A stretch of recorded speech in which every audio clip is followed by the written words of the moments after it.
Many years ago, I had the pleasure of marching with Dr. Martin Luther King right here on the streets of Atlanta.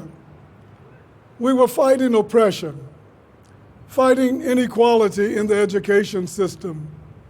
My thirst for freedom is born from these experiences. Drugs are the almighty oppressor today. They cause people to lose their humanity. Then addiction leads to deprivation, which brings about desperation. The crime rate goes up, the educational levels drop, and the family structure is torn apart. So, we have an obligation as a society to underwrite the freedom of those afflicted. This foul sickness is turning our society inside out, and we have a responsibility to fight it. I preach about knowing the truth. I want people to understand how they relinquish their freedom. And so, I feel we must address the mythology that there are some drugs you can abuse that are safe. If we are to catch our young people before they begin to experiment, to help them understand the consequences and behavioral changes that are inherent in abusing drugs, then we can cause them to reconsider the choices they make. Today, many young people are abusing prescription drugs, and they're being exposed to new synthetic drugs that the laws have not caught up with.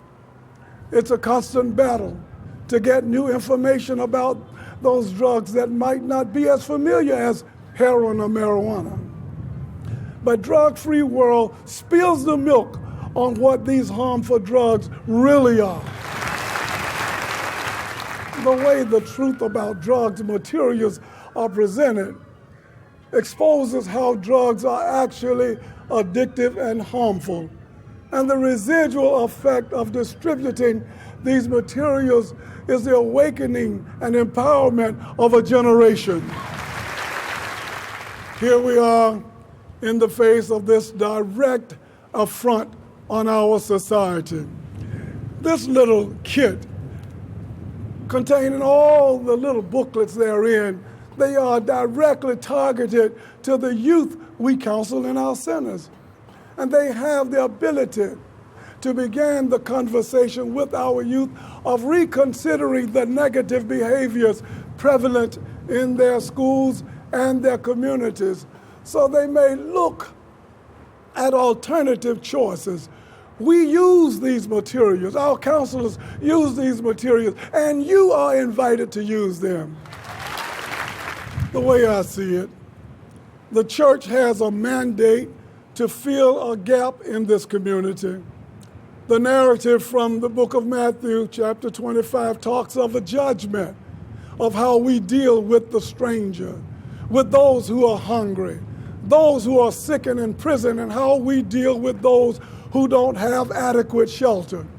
And so, the church has a mandate to manifest its ability to help. The world of Scientology, or Catholicism, or Protestantism, we people of faith have to find a way to work together on common ground.